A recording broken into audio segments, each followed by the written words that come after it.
Welcome everyone to this regularly scheduled board meeting of the Tahoe PUD. Would you please stand and join me in the pledge? I pledge allegiance to the flag of the United States of America and to the republic for which it stands, one nation, under God, indivisible, with liberty and justice for all. Thank you all for coming. At this time, I'd like to ask if there's any comments from the audience on non-agenda items. Seeing nothing but staff, I'm going to assume that's no, unless you got something, Tim. Oh, okay. I know you're aching to get up here. Is there anything you want us to pull? Or? Yeah. So that's my next question. Is there any correction to the agenda or the consent calendar?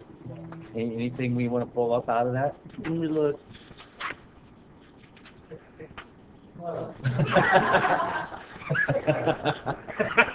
Okay. All right, I move approval of the consent calendar. I'll second that.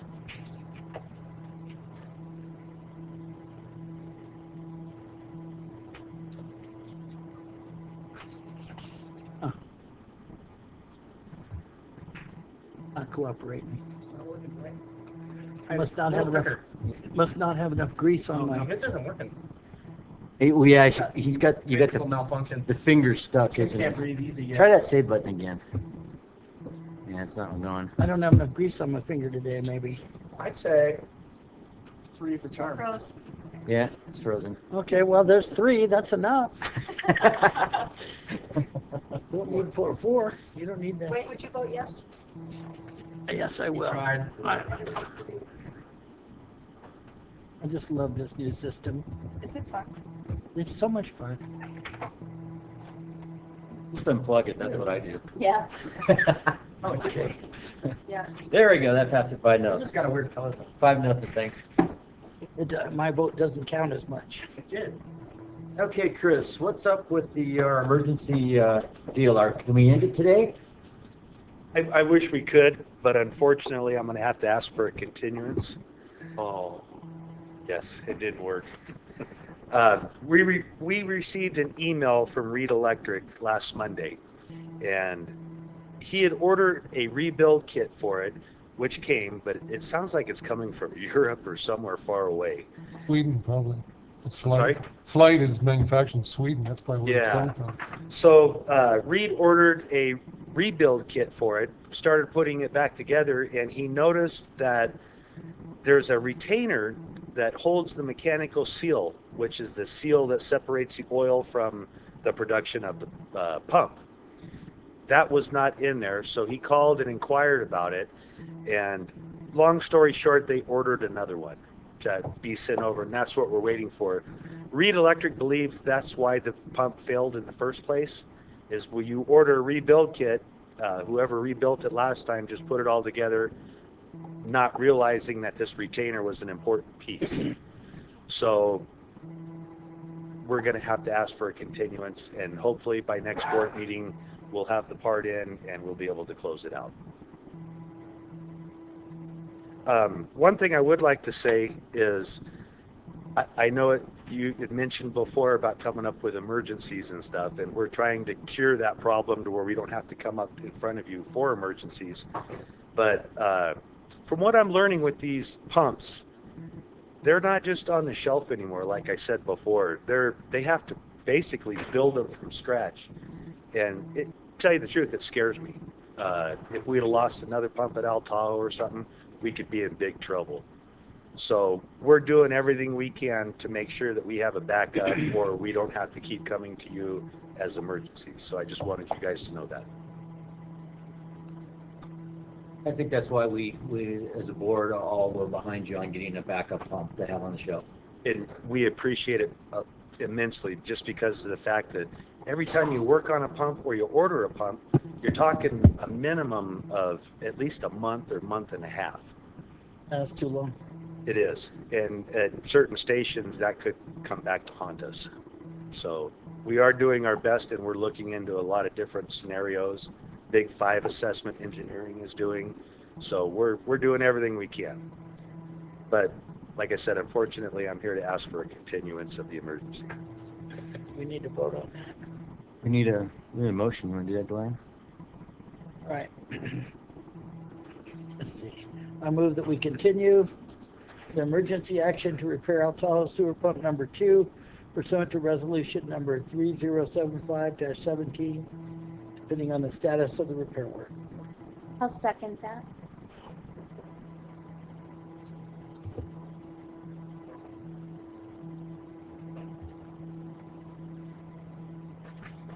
All right. I did the same thing Oh, again. no. Yeah. Push the wrong button again? Oh, work last time. If you hit it, sometimes it works. Percussion therapy. Uh, So would you oh, maybe vote something for? happened now. Yes. No, it'll say yes. That's weird. Oh, okay. Okay, that passes 5-0. Thank you. I think you got voted for there. It's in my consciousness. I'm near a computer. Okay, payment of claims. I move approval of payment of claims in the amount of $1,242,946.82. Second. Dwayne Wilkins.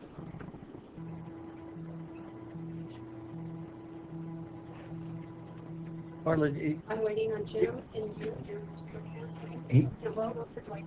Vote for Dwayne. Dwayne, are you saying yes? I give you my permission. You have my ostensible authority. I just love this new system. Everybody else go. Okay, that passes There it 5-0. Do we have any standing and ad hoc committee reports? Just on, I did attend, an extension of the committee meeting we're having with the cities. I did attend Wendy and David's first, chat with, the mayor at Pete's Coffee in Rayleigh's. And it was quite well attended. It was about 25 people there. Oh. And because the topics were the vacation home rental and snow globe, I think, and then snow plowing and stuff. Even though we introduced ourselves at the beginning, it was like nobody had any comments to make about the district. So in fact, Tom Davis was there too. In fact, as we were walking out, he looked at me, and goes, "Well, you got off easy today." So because there was no comments directed at the utility district, but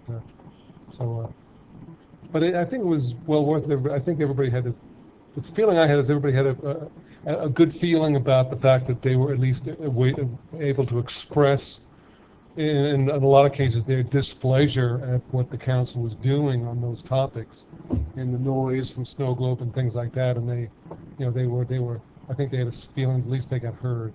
I mean, there wasn't any obviously magic solutions talked about at the meeting. But, I think it was well worth it. So she's planning on continuing it. The acoustics were a little bad in Rayleigh, so I think they're hoping to get someplace a little quieter. Times it was the music's going in the background and people are talking, so it was a little tough. But. I got a question for you, Paul. How did the successor redevelopment agency oversight meeting go?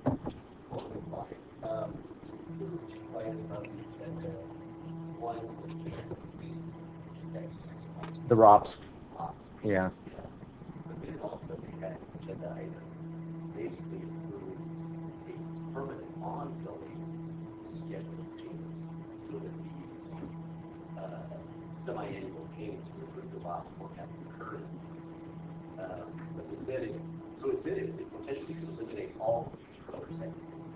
Well, I thought those were going to be eliminated anyway because I thought by law it was going to be transferred over to the county. Well, the county would have had to have done these. But they said that they have to submit a request to the Department of Finance, and they said usually they've been denied for one reason or another on some technicality at the beginning, but then it gets approved. So you may have like one more meeting that you have to go to, and then that possibly can be it. Okay. Well, good. Oh, thanks for filling in for me. Sure. Let's see here. Board member reports. Anybody? Jim, you have something? Yeah. Randy and I and Lee, Jeff Lee attended the CASA conference last week, and I thought it was very informative. They had a bunch of sessions on Wednesday, Thursday, and then Friday morning.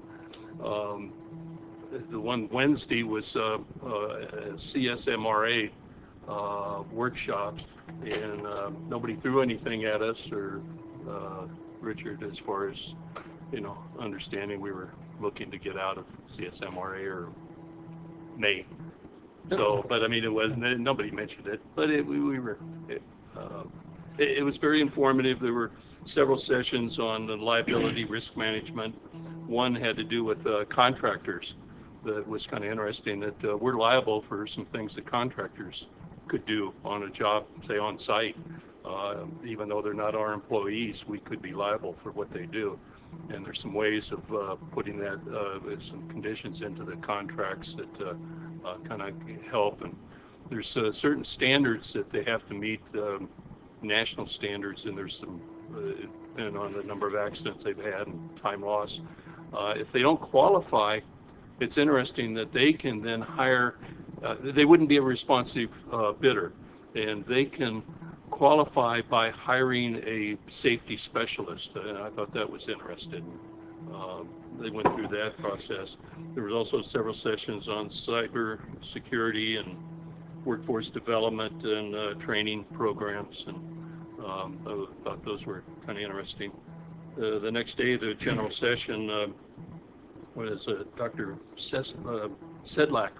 He was a professor from UC Berkeley. It was had a very interesting speech. He called it was Water 4.0, and he thought that we're into another phase. The first phase was more like what the Romans did by bringing water into an aqueducts, and the second phase was water treatment.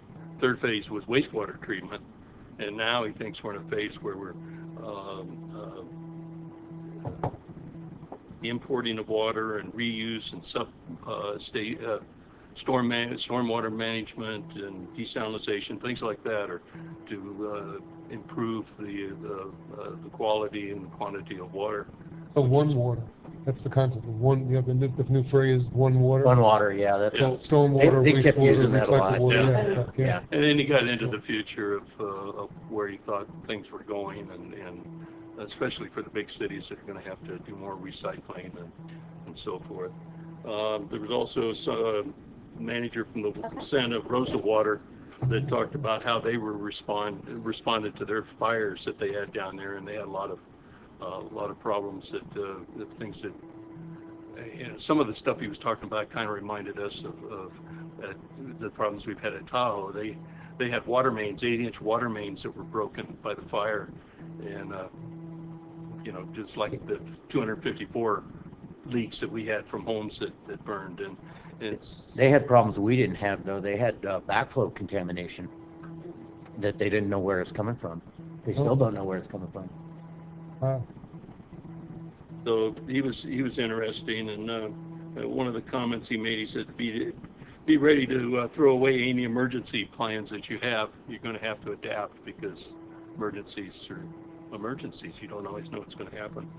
And he emphasized the documentation and timelines of disasters, especially when you're dealing with FEMA. And I think that we already do that. Lynn does a pretty good job of that, but that was one thing he stressed. Jim, did they talk about FEMA being completely broke right now? No, actually, it was the opposite, because they got tons of money. Yeah. You just got to wade through the paperwork and get it. Yeah. Because they're claiming that they're broke. I can see where they would be. They may claim broke, but he said that they had, every other sentence he'd say, oh, and the good thing is they got money. Yeah.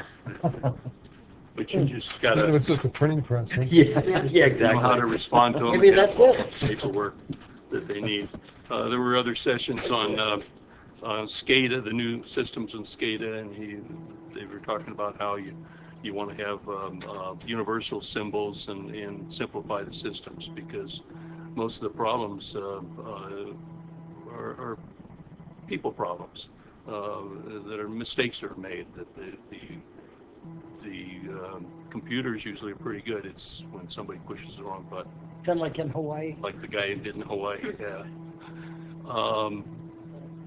there was a retirement funds discussion about PERS and where that's going, which was kind of a little scary. Depressing. About Yeah. where we're going with that. I thought it was interesting. Most people in that room were recipients of CalPERS, and so they were all sweating bullets. Oh yeah.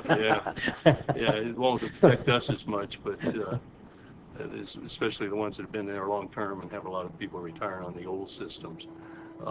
Then there was a couple of speakers on non-flushable items, and that's become a very big problem. The wipes and things like that say on them are flushable, but they're not, and they wind up in the pumps and things, and they create quite a few problems. And there have been some programs down there, and they have some bumper stickers and things like that that were handed out as far as this, and as well as some public programs to inform people on what to put down the toilet, what not to put. And they talked about the 3 P's: pee, poop, and paper, toilet paper, and that's all. Shouldn't be putting other things down. So I don't know, maybe Shelley would be interested in this. I got a lot of How would Shelley be interested? No, she doesn't do our public relations stuff. I don't want to know. Some of that, yeah. So Jeff was there, as I said. I got to spend a lot of time with him and talk about the issues that were discussed. And he was very excited. It was his first time there, and he felt like he got quite a bit out of it too. He also commented to me that after going to a lot of these meetings, he says, we're way better off than most of these guys are. Yeah. So, and that's something I've learned by going down there for the last 4 years, is you hear these people's problems, and a lot of them are because they just aren't on top of it as our staff is. Yeah. So. He was explaining how in a lot of cases we're already doing some of the things that they're suggesting, and there were a few things that he was bringing back that I think he wants to look into some more. I got to spend a little time with Eric Saperstein, and we kind of planned out, talked about some of the things we're doing when we're in Washington. And I got a lot of email pages, web pages to look up. Everybody had something, so I'm going to go through some of those and see if I can find some more things. They got a couple of public policy documents there about what they want to do in Washington, some of the issues they want to look at, and same thing in Sacramento. And the 3 items, priority issues in Washington, are infrastructure, policy, and financing. They want to extend the NPDES permits up to 10 years now. They've been 5 years for a long time. They think that just a lot of paperwork. It's not necessary. 10 years is better. And then they want to talk about regulatory reforms while they're back there. And then in California, their priority issues are continuing the accessory dwelling unit discussion. And there's several bills that are up, and Council wants to be involved in those discussions. And Joint Powers Authority, the JPA, pension liability that's going to be discussed over the next year or so in the legislature. Anyway, that's about it. It was a good session. Okay, any other board member reports? Is there anything new at the El Dorado County Water Agency? No, and actually Jim kindly went Yeah. to the last meeting. Right. And Last meeting, I reported on that. Yeah, you reported that last time, yeah. So the next meeting is the 14th, so I got it on my They schedule. may be in their new building by then. And Kelly, I want to say thanks for going to the agenda review for me. Oh, you're welcome. Appreciate it. Actually, I got to do it from the comfort of my home. Oh, I- you phoned it in, I huh? phoned it in because I told Marla, well, I'm not feeling too well today. Appreciate it. Hearing your voice rather than Yes, Potentially, than sharing, feeling my cough. Yeah. Okay, Glad you're better. Thank you. good. General manager report? I got a few quick things. Jim mentioned the CSRMA. We actually have started the evaluation of the AQUA programs versus the CSRMA, and evidently Dennis McQueenie from Alliance wants to come up and meet with us. I don't know whether I guess maybe they're acting like they don't want to lose us as a customer. But we've got our first estimate, I think, this morning on the workers' comp piece. And the estimate we got was a $50,000 per year savings if we go move to Aqua. So we're now exploring how quickly we can make that move, whether we can make it March 1st or if there's some exit strategy or complications with CSRMA. And if there is, we might have to wait till July 1st, which is actually the annual renewal date for the workers' comp piece.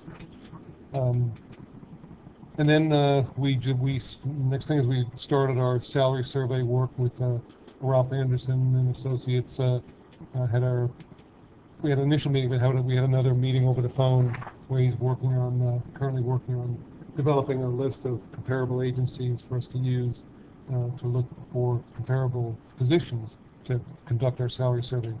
So that's underway. Just wanted to make a note for acknowledgement of our staff on the consent calendar.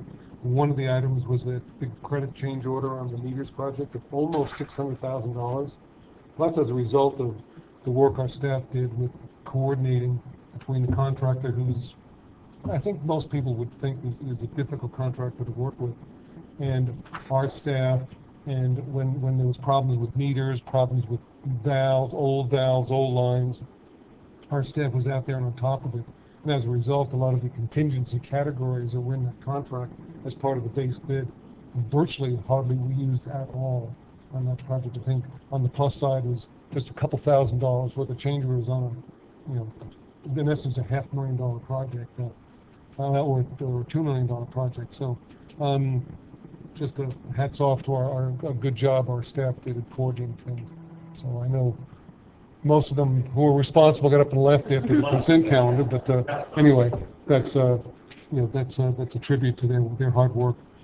And then Jim, you asked a couple months ago on what happens with our money, our sewer connection fees that we pay TRPA. Well, Melanie made a couple phone calls, called TRPA. They said they just turn over the money to the Tahoe Transportation District. So then she called the Tahoe Transportation District, and they finally got back with her and say the Transportation District uses that money as the local match for the grants they get to operate their bus lines and their transit operations. So that's the local match is basically largely comes from our sewer. And how much money is it?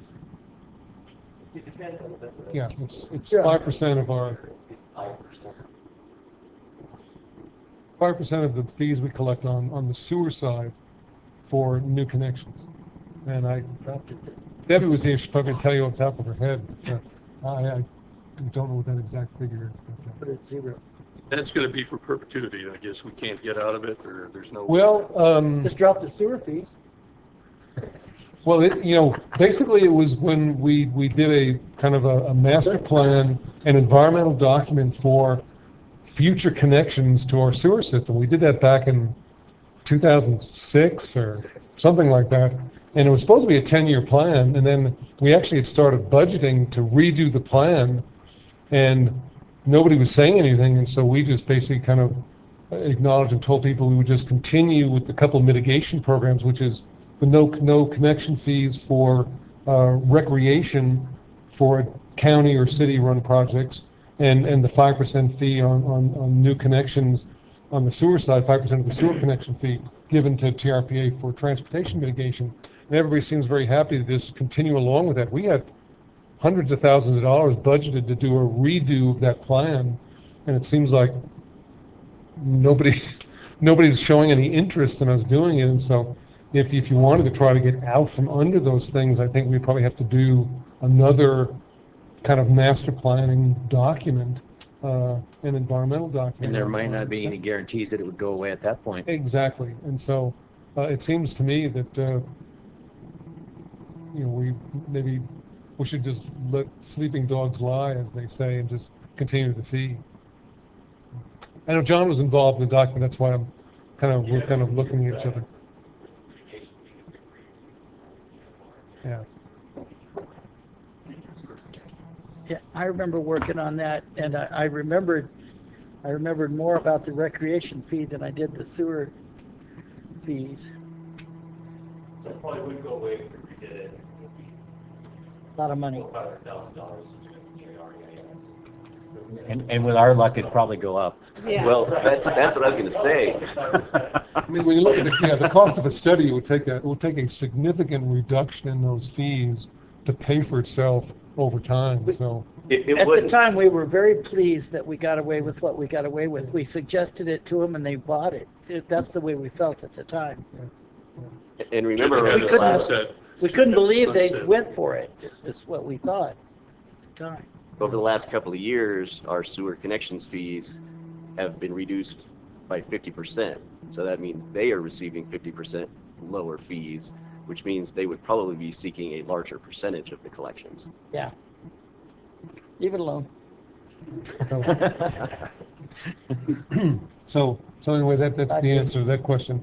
And I just wanted to point out under the future meetings, the February 7th, 6 p.m. meeting on the groundwater contamination study, because of the school district double booking their meeting room at Tahoe Valley Elementary School, that meeting has to take place, or is taking place at the council chambers at the airport. February So 7th now, what?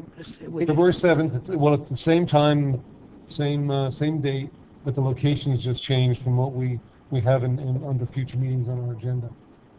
Marla, could either you or Melanie send us a reminder email a couple of days ahead of time? Which meeting was it? I didn't hear. I was daydreaming or something.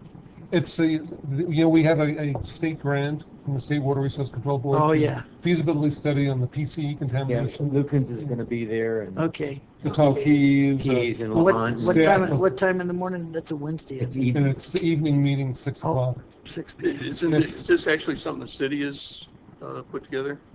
No, there's at least one public meeting required by the grant from the state board to do a public outreach on this project. We're planning on doing over the course of the project 3, but this is the first one.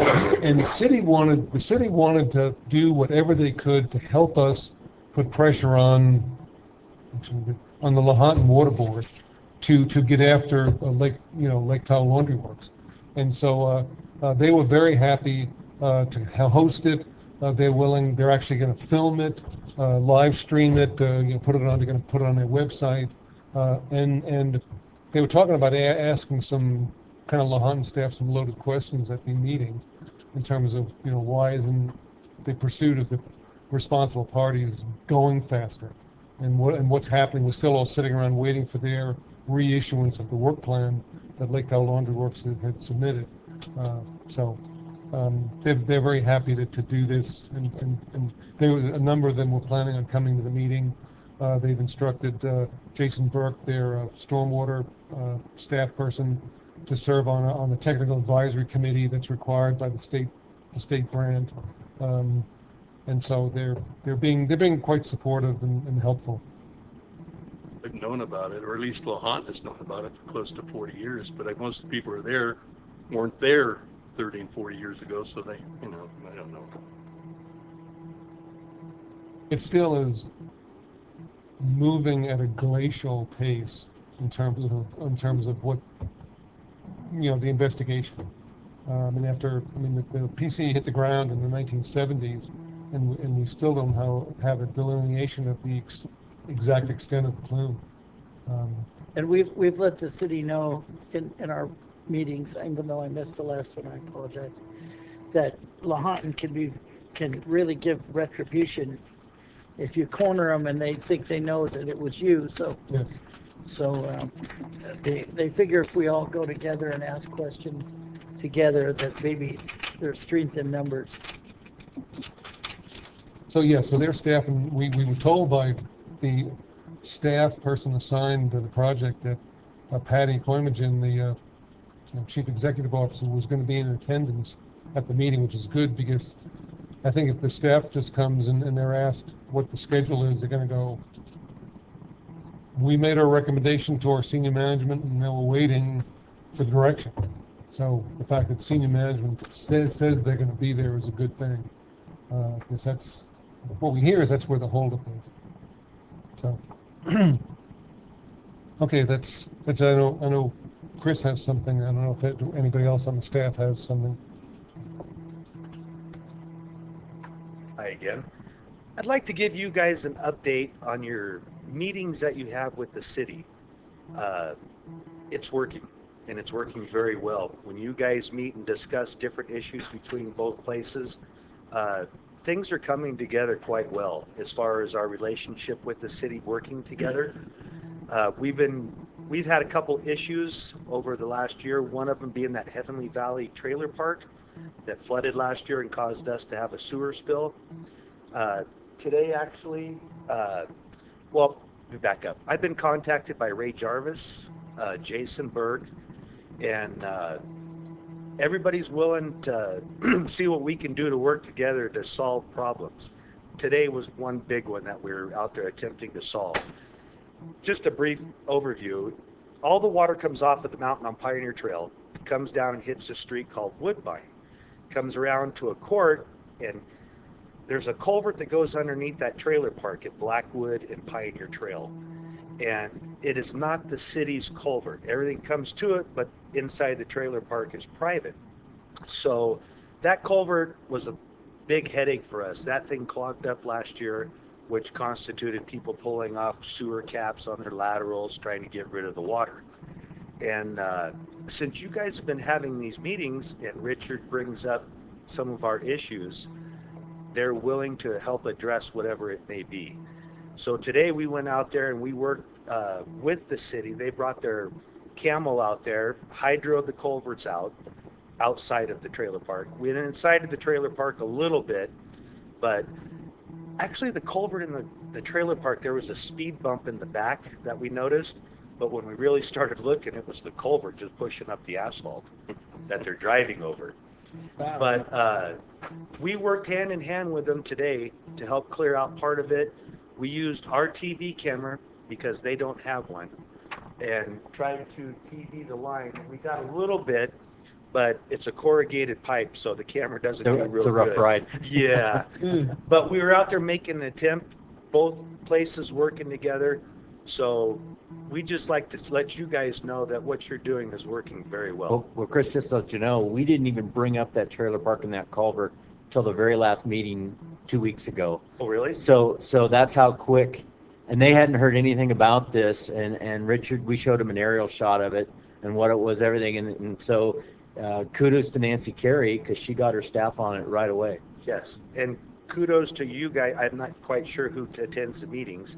I know Richard does. Richard and I were there. We had Okay. to cover for Dwayne, but It's working. It's working very well, and we're seeing the effects of it on staff level and out in the field.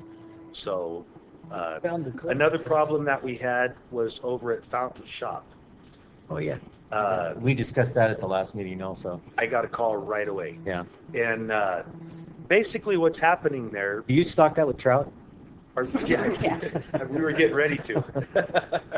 Basically what's happening there is our property slopes to Fountain, and it's all uphill behind it too, out in the field behind it. And water comes off of our property, but the road is also a low point from all of Fountain. From Barbara over, it's a low spot. From Sierra, it's a low spot. As soon as you guys had mentioned the drainage problems, the lady has a problem on Pinter where the water comes down, goes across the road, and it's hitting her foundation. So we were all real concerned about it. But we both have problems, the city and us. So talking with Ray Jarvis and Stan Hill, the way they designed Sierra Boulevard, they would have to go and redesign it and go deeper, because from Sierra to us, it's downhill this way. Doesn't really make a lot of sense. It's a lot of extra money. It's a little too late in the game to do it. But talking with staff here, actually John and Trevor came up with a good idea. It's a little out of the box, but it's a great idea. And that is, in our driveway, if we put like a DI or a manhole or something and put a pump in it, and then we could catch a majority of the Where are you water. going to discharge? Well, we actually, I've talked with Ray Jarvis and asked if we could run a 2-inch pipe down in the dirt to Sierra Boulevard. And when they go to do their project, we're asking if they could core a hole in one of their DIs, put a 2-inch stub out that we can grab onto. We would do the work in-house to make all this work. It's just one idea that we have out on the table right now, but they like the idea also because they have a drainage issue also. as far as that being the low spot. But there's really no way to gravity to do this. Not at this point. Sierra Boulevard would be too high. One of the things that was pointed out by the staff is right now, if you go down there, and I noticed it too, just by the layout of the track marks of the water actually is coming across Sierra Boulevard from the other side and actually coming down Fountain. So it's a much bigger area that we're actually collecting water from right in front of our driveway. Well, the design on Sierra Track will actually intercept all the water coming off Sierra Boulevard and the other side. Less water up so there'll be a whole lot less water that we're having to deal with. So that's going to solve probably a good percentage of the problem. And then what's left, what's basically coming off our property and a little bit down the street, down Fountain the other direction, then we're talking about catching in front of our property and pumping over to the DI. In order for us to go in and do drainage on the Fountain Shop property, you're talking tearing up the whole parking lot, putting culverts in. Then we have to try to go out the back of the property, which I believe is CTC. And they asked if we can do an infiltration basin on their property. Yes, so you're talking thousands of dollars for one property that isn't just our issue. Like I said, the city also has a drainage issue also. But we are working together, and they loved your idea. So, like I said, I just wanted to let you guys know what you're doing. We're seeing the effects of it, and it's working very well. Good. Okay, thanks, Chris. Do we have any other? Oh, we do. Fun. So just to follow up on the public meeting for the groundwater PCE contamination, we created a website on our page, so it's stupid.us/groundwater. We created a fact sheet and a FAQ, frequently asked questions document, and there's a link on that page to be able to live stream it. So if you want to hear what's going on but don't want to leave your house that night, you can just go to that web page. We'll be printing out extra fact sheets and frequently asked questions for the meeting, but just in case you want to do a quick read through if you're getting questions from folks, that might help answer them. And then the second thing I just wanted to bring up is we just sent out letters this week, or at the end of last week, to 22 of our customers. We're calling it in the Ponderosa area, so behind the miniature golf course. If you remember last summer, we replaced there were water lines running through people's backyards, and we moved them out to the street. And so now there's 22 folks that have to change their hookups, right? They can no longer hook up from their house to a pipe in their backyard. They need to hook up to our new water main in the street. So we just sent out letters to folks saying, making them aware of it, saying we'll offset the cost, we'll reimburse you for that, but contact an excavator, contractor, or plumber to get a bid, submit the bid to the district, we'll approve the bid, get it done, and hopefully all 22 will be done by the end of the summer. But I just wanted to let you know that that's going on in the community in case you have friends or are talking to folks in that neighborhood that are saying, why do I have to contact an excavator or a plumber? And the reason is they own that water line from their house to our water main. It's on their property. So they're responsible for hooking up, and we've realized it's going to be an additional cost. So we're going to reimburse them for that. So just a heads up if you hear word around the street. And I think that's it. What'll happen to the old line? Will they be able to connect up to it for a while until?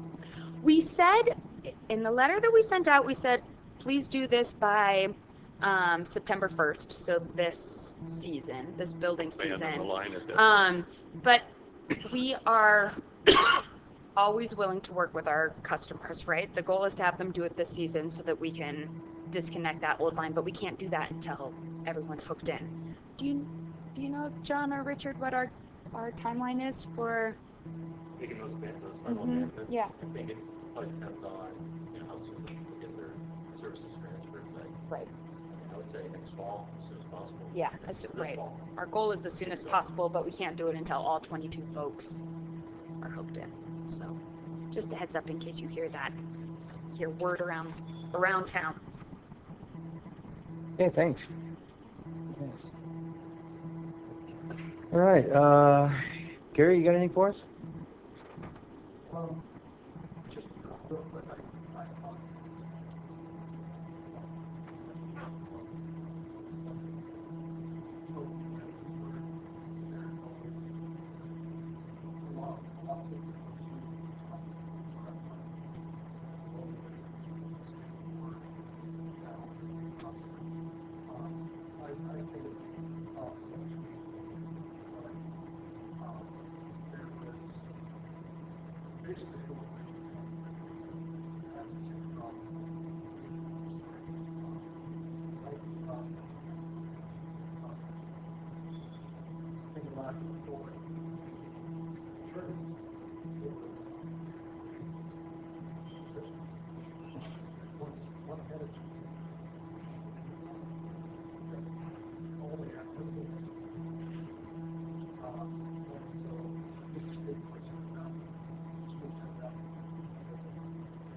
Okay, thanks. Any other, Did they have any okay. discussion about the NPDS permit issue that CASA's looking at?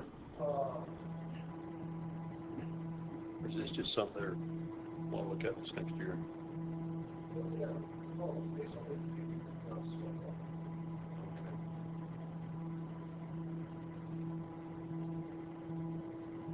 Okay, are we all done with reports? If that's the case, you can look at the past and future meetings. There's already a correction on the place for the one meeting we've talked about, and if there's nothing else, meeting adjourned.